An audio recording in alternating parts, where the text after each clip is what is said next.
Hey everyone, welcome to this deep dive. Today we're going to be looking at Abdullah, Teacher, Healer by W.C. Lanyon. And I think this is going to be really fascinating stuff. It's a book that's been influential to a lot of thinkers.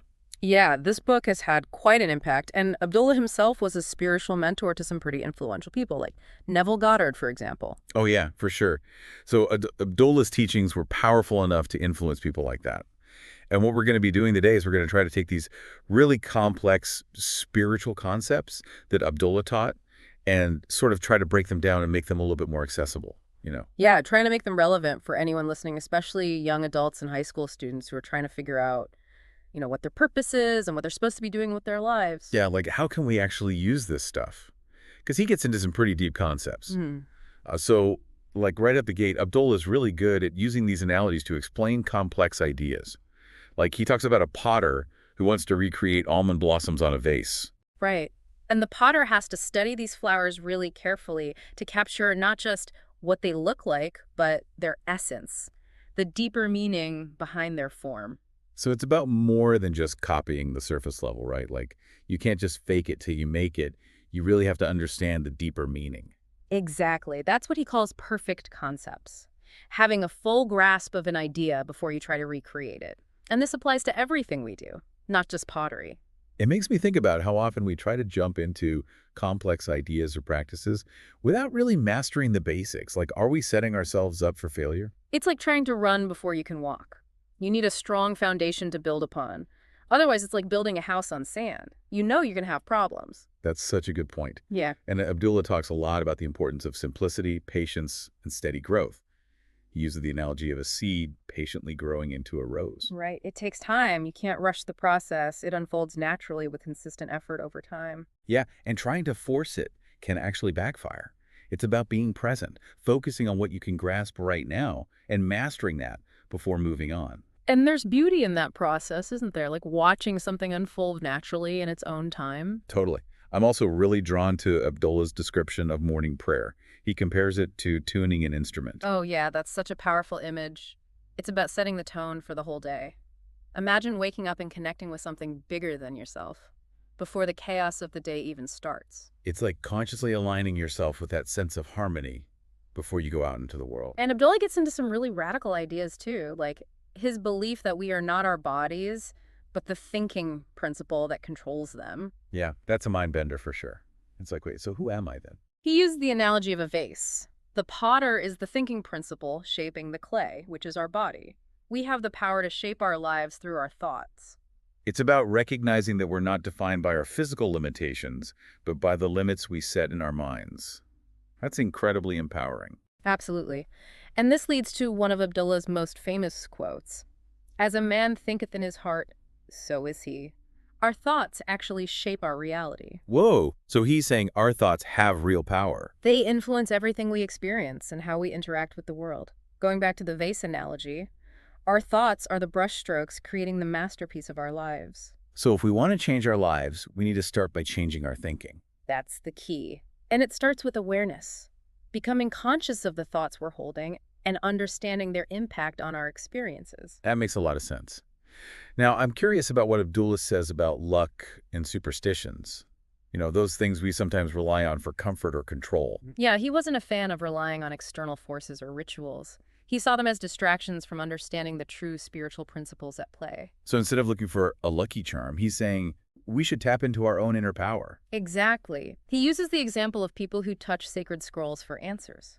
He believed true guidance comes from within, from cultivating a connection with our inner wisdom. It's about trusting our own intuition, that still small voice he often refers to. And this brings us to one of Abdullah's central teachings, the concept of the oneness of God and man. Ooh, okay, this is one I've been wanting to dig into. It's the idea that we are not separate from the divine, but expressions of it. Each of us carries a spark of that divine source within us. We're all interconnected, part of a greater whole. So it's not about being separate from God, but realizing we're already a part of it. That's where true power comes from.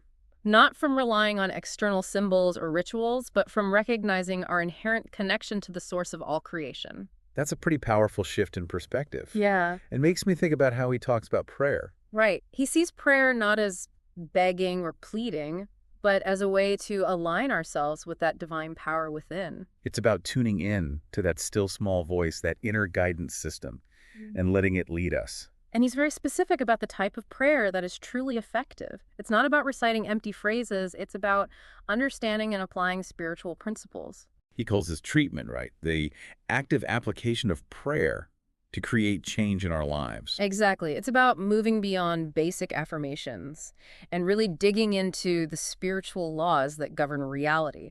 Like he uses this analogy of an antidote in materia medica. You know how a doctor prescribes a specific remedy to counteract an ailment? We can use specific affirmations based on spiritual principles to neutralize negative conditions in our lives. It's like having a spiritual toolkit. Mm. But we need to understand how to use those tools effectively. It's about understanding the principles behind those affirmations. It's not just about saying the words, but aligning our thoughts and beliefs with the truth they represent. And I really love that he also emphasizes the importance of service and giving. Oh, absolutely. Abdullah saw this as a crucial part of spiritual growth. He believed that when we give, we receive tenfold. But not necessarily in a material sense, right? No, it's more about expanding our consciousness and understanding. So the more we share our understanding and love with others, the more we grow ourselves. He uses this beautiful image of a flowing stream. It gives its water freely nourishing everything around it. And in that process, it's constantly replenished. It's a cycle of abundance. That's such a beautiful analogy. It's not about holding on to our knowledge or spiritual insights, but letting them flow out and nourish others. And as we do that, we're nourished too. And this next concept is something that's particularly powerful for young adults. It's the idea of claiming divine sonship. Okay, I'm ready for this. Abdullah doesn't hold back with this one. He uses some really powerful language. He says, "You are the son of a king, the most powerful and only king of the universe." Wow, that's powerful. So what does it mean to claim that divine sonship? It's about recognizing your inherent worth and potential. Yeah. Stepping into your true identity. Not the one that's defined by your circumstances or past experiences, but the one that sees you as an heir to a divine inheritance. It's like shedding all those limitations we put on ourselves and realizing our true power. And Abdullah emphasizes that transformation is an internal process. It starts with renewing our minds. So it's that whole idea of changing our thoughts to change our reality. Exactly. He gives the example of focusing on thoughts of youth and strength to manifest outward radiance. It's like our thoughts are the blueprint, and what we focus on, we create. Okay, this is all blowing my mind. What about this idea of returning to in the beginning? What does he mean by going back to the beginning? It's like accessing that state of pure potential before limiting beliefs took hold. A mental process of clearing out those limitations and starting fresh. So like hitting the reset button, wiping the slate clean, and choosing to create something new. Exactly. And it's about consciously choosing the thoughts and beliefs that will shape our experiences. We have that power within us. Wow, this has been incredible so far. Yeah, This deep dive is already giving me so much to think about. What stood out to you the most so far? For me, it's the emphasis on the power of our thoughts. This reminder that we're not just passive recipients of our circumstances. We can actively create our reality. I totally agree. It's so empowering to realize that we can change our thoughts and therefore change our lives. And this message is relevant for everyone, no matter where you are in life. We've just scratched the surface of Abdullah. Teacher, healer. There's still so much to uncover. Oh, yeah, definitely. There's a lot more to explore. So stay tuned, because in part 2, we're going to keep unraveling the wisdom of Abdullah. We'll talk about more practical ways to apply his teachings in your own life and share some personal insights about how these principles have impacted our own journeys. See you in part 2. Welcome back to our deep dive into Abdullah's teachings. We left off talking about the power of our thoughts and how they shape our reality. And it really ties into his critique of things like superstitions. Why do people cling to lucky charms and rituals? It's like they're searching for some sense of control or something, like maybe they feel powerless. That's exactly what Abdullah suggests. He sees it as a misunderstanding of our relationship with the divine. People turn to those external things because they feel separate from that power. So instead of looking inward for guidance, they're looking outward for some kind of external fix. Yeah, precisely. He uses the example of people placing their hands on sacred scrolls for answers. But true guidance comes from within, he says. It's about cultivating that connection with our own intuition and recognizing that we're not alone on this journey. That inner wisdom, that still small voice he talks about. Exactly. And that leads us right back to one of his core teachings, the oneness of God and man. Yeah, this is a big one. The idea that we're not separate from the divine, but expressions of it. It's a powerful concept. It means each of us carries a spark of that divine source within us. We're all interconnected, part of a greater whole. And realizing that connection is where our true power lies, right? Not in relying on external symbols or rituals, but in recognizing that inherent connection to the source of all creation. Absolutely. And I think that's why Abdullah emphasizes prayer in a way that's really different from how a lot of people think about it. It's not about begging or pleading, is it? Not at all. It's about alignment, aligning ourselves with that divine power that's already within us. He talks about morning prayer being like tuning an instrument, getting ourselves ready for the day ahead. What do you think he means by that? It's such a beautiful analogy, right? Think about it. An instrument that's out of tune can't make beautiful music, but when it's properly tuned, then it can produce something truly harmonious. So we're tuning our minds and hearts to resonate with that divine source. That makes a lot of sense. And it's not just any kind of prayer that's effective. Abdullah's really clear about that. It's about understanding and applying spiritual principles. He calls this treatment, right? Like actively putting these principles into practice to create real change. It's about moving beyond those basic affirmations and really grasping the spiritual laws that govern our reality. He uses the analogy of an antidote in materia medica, like how a doctor prescribes a specific remedy to counteract a specific ailment. So we need to use the right treatment for what we're dealing with. Precisely. It's about finding the right spiritual prescription for our needs. And it's not just about reciting words. It's about understanding the truth behind those words, aligning our thoughts and beliefs with that truth. Okay, that makes a lot of sense. So it's not magic. It's about aligning ourselves with these deeper principles. Exactly. And another essential aspect of Abdullah's teachings is this concept of service and giving. This always fascinates me because it seems counterintuitive giving to receive. But there's a deeper truth there, isn't there? Definitely, Abdullah taught that when we give, we receive tenfold, not necessarily in a material way, but in terms of expanded consciousness and understanding. So the more we share what we know and the love we have with others, the more we grow ourselves. He uses this beautiful image of a flowing stream. It gives its water freely, nourishing everything around it. And in that process, it's constantly replenished. It's a perfect illustration of that cycle of abundance. So we don't hoard our knowledge or spiritual insights. We let them flow out and nourish others. And as we do that, we're nourished in return. Precisely. Now, this next concept is especially powerful for young adults. It's the idea of claiming divine sonship. I love this concept. It's so empowering. It's about recognizing our inherent worth and potential. Abdullah really emphasizes this. He uses such evocative language. He says, "You are the son of a king, the most powerful and only king of the universe." Wow, that's powerful. So what does it actually mean to claim that divine sonship? It means stepping into your true identity, the one that's not defined by your circumstances or past experiences, but the one that recognizes you as an heir to a divine inheritance. It's like shedding all those limitations we place upon ourselves and stepping into our full power. And Abdullah makes it clear that this transformation it begins with renewing our minds. So it's all about changing our thoughts to change our reality. He gives a great example. Focusing on thoughts of youth and strength can manifest outward radiance. It's like our thoughts are the blueprint for our reality, and by changing our thinking, we can literally change our experience. So we have to be mindful of the thoughts we dwell on. Focus on the positive, the strong, the abundant. And this leads us to another powerful idea from Abdullah, the concept of returning to in the beginning. I'm intrigued by this one. What does he mean by going back to the beginning? It's about accessing that state of pure potential, before all those limiting beliefs took hold.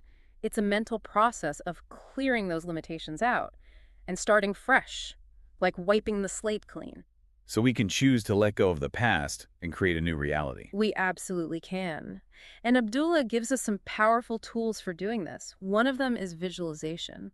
So we're not just passively wishing for things to change, but actively creating a vision for the future. Exactly. It's about using our imagination to create a clear mental picture of the reality we want to experience. And it's not just seeing it in our minds. It's about engaging all our senses, feeling the emotions, experiencing the joy, embodying that reality. It's like planting a seed in our subconscious mind and watching it grow. And all of this ties back to that concept of divine sonship, recognizing that we have this inherent power to co-create with the divine. So we're not just puppets on a string. We have a say in how our lives unfold. We're powerful beyond measure, and it's time to start living like it. Welcome back to our deep dive. It's been pretty mind-blowing exploring Abdullah's teachings, wouldn't you say? It really has. We've covered a lot of ground from the power of thought to the idea of divine sonship. But now I'm curious about the practical side of things. Yeah. How do we actually apply all this wisdom to our daily lives? It can't just be theory, right? Right. It's got to be applicable. And Abdullah definitely gives us the tools. He makes a big point about treatment, remember? Yeah, it's about actively applying these spiritual principles, taking action to create real change. It's not enough to just know the stuff. You got to use it. And he gives some great examples of how to do that. Like the analogy of the antidote in materia medica. Exactly. Just like a doctor prescribes a specific remedy for a particular ailment, we can use specific affirmations to address the issues we're facing. So it's about finding the right treatment for what's going on in our lives and choosing affirmations that resonate with our truth. And it's crucial to understand the principles behind those affirmations. It's not just about mindlessly repeating words. It's about aligning our thoughts and beliefs with the reality we want to create. So it's not magic. It's about conscious effort. Right, exactly. And Abdullah is also big on taking action in the outer world. It's not enough to just think positive thoughts. Well, we have to walk the walk, not just talk the talk. He gives the example of someone who wants to be healthy. You can't just affirm good health. You also got to eat right, get enough sleep, exercise, take care of yourself. So it's a partnership between our inner world and our outer world. Absolutely. We have to align both to create lasting change. And I'm sure there are times when it's tough, when we face challenges or setbacks. Of course, transformation isn't always easy, but Abdullah encourages us to persevere, keep our eyes on the prize, and trust the process. It's about remembering we have that inner strength, and we're not alone in this. And sometimes that means letting go of things that are holding us back, like resentment or guilt. Forgiveness is a big one, right? It's essential. Holding on to negativity just creates more negativity. Forgiveness is about releasing those heavy emotions and choosing love and compassion instead. It's like creating space for something new to emerge. So what about that idea of returning to in the beginning? How do we actually tap into that pure potential? It's about letting go of the past, clearing out limiting beliefs, and seeing the world with fresh eyes. Easier said than done, right? So how do we make that happen? Abdullah gives us some powerful tools. Visualization is a big one. It's about creating a clear mental picture of the reality we want to experience, seeing it as if it's already happening. So we're not just daydreaming. We're actively shaping our future, using our imagination as a tool for creation. Exactly. And it's about engaging all our senses in the process, not just seeing it, but feeling it, experiencing it. And this all ties back to that idea of divine sonship. Right. Absolutely. We're not just passive observers. We have the power to co-create with the divine, to shape our lives according to our highest vision. This has been such an amazing journey. Abdullah's teachings are so profound, yet so practical. And we've only scratched the surface. There's so much more to explore. I encourage everyone listening to dive deeper into his work. It's been such a pleasure sharing this deep dive with you all. We hope it's been inspiring and that you'll take these teachings and apply them to your own lives. And if you want to explore further, we've got some great resources in the show notes, including a link to the full audiobook of Abdullah, Teacher, Healer. And if you're looking for support, we've got some fantastic coaching options available. You can find all the information at www.ultimatemasters.org, coaching, or reach out to us on WhatsApp at +256 77324 119. We believe this wisdom can benefit everyone, so please share this deep dive with anyone who might resonate with it. Let's spread this light far and wide. And remember, the journey doesn't end here. Keep seeking, keep growing, and keep becoming the best version of yourselves. We'll be back soon with another deep dive. Until then, take care and keep shining.